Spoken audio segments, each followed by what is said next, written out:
Let's begin here. Tembisa has been shut down after Mayor Tania Campbell failed to attend a community meeting on Friday. Police have allegedly shot and killed at least 2 people after angry residents protested, demanding to pay a flat rate for electricity. A truck was torched on the R21 highway and municipal officers have been set alight. The mayor briefed the media a short while ago. Where it comes to blanket demands that the city themselves cannot not just afford, but cannot introduce blanket charges or blanket relief. We do have relief policies in place that we've just brought in, the debt relief policy. We have set up a system where we will be able to assist individuals specifically with their problems as well.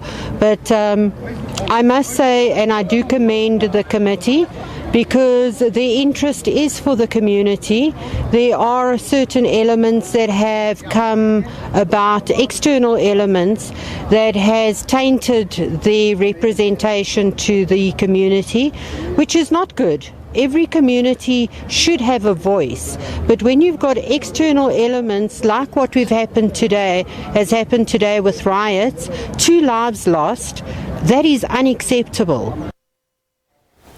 All right, that was the Ekurhuleni Mayor Tania Campbell speaking a very short while ago. Our reporter was with her. She's on the ground, Mbalenhle, Mmthethwa. Mbali, thank you for being with us. So she spoke about external forces. Did she explain further? Is this political? Is this criminal? Tell us more about what she said. And of course, a lot of criticism because she didn't meet the community, and some saying that's what sparked this incredible violence that we're seeing today. What did she say about that?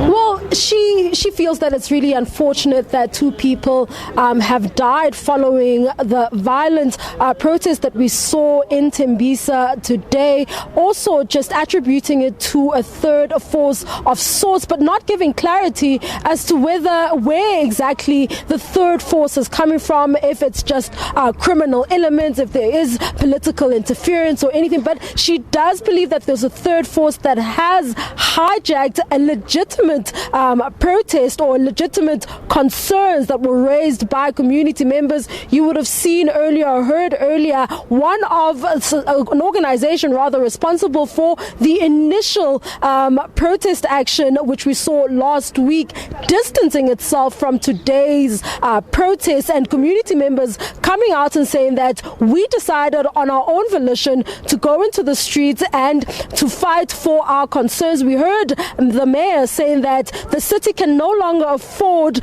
to implement a blanket approach and give free basic services to even those who can afford to pay.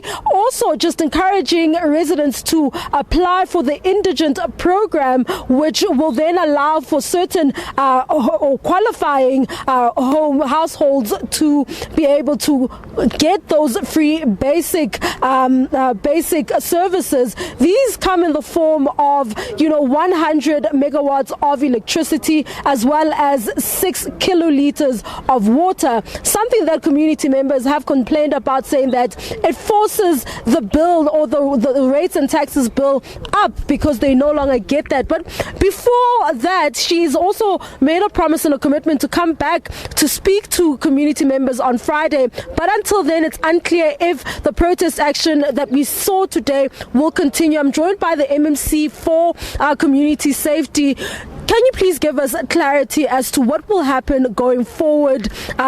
We don't know if the community members who are here are going to be able to stop the protests which are continuing right now as we speak.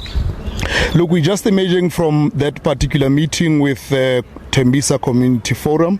They have distanced themselves from the activities happening on the ground, but equally committed that they will go back to the communities and report back on what we had actually been able to agree on. And what sort of plans do you have in terms of dispersing the crowds? Are you going to do anything? Are the police going to stick around? How long are they going to be in the community for? Well, we'll have the police presence on the ground for as long as possible. As we've indicated, the mayor will be here, coming back here Friday. We don't know if this message will be well received by residents, so much so that they would then be able to disperse. But we'll make sure that police officers are on the ground to control the situation and ensuring that the communities of Tembisa remain safe until such time that the mayor comes back here. But we are on the ground and we are committed to ensuring their safety and security going forward. Residents say there's a third person who's died allegedly at the hands of the police. Are you aware or have you heard anything? I got this information from my colleague Aldrin Sampier on SAFM. Well, we're just emerging from the meeting right now with the executive mayor and the committee members who are yet to get the reports from the officers who are on the ground. From where we know, there's 2 of them that has actually been reported thus far. So, a resident called in and said a third person has passed away. So we'll wait for you to confirm that information for us. Thank you so much for your time. There you have it. There are plans to try and disperse the crowds on the ground today and to try and restore calm and peace and calm really in Tembisa. It's back to you in studio. Hopefully calm is restored. A protest turning violent and fatal today in Tembisa, and we'll follow that situation for you.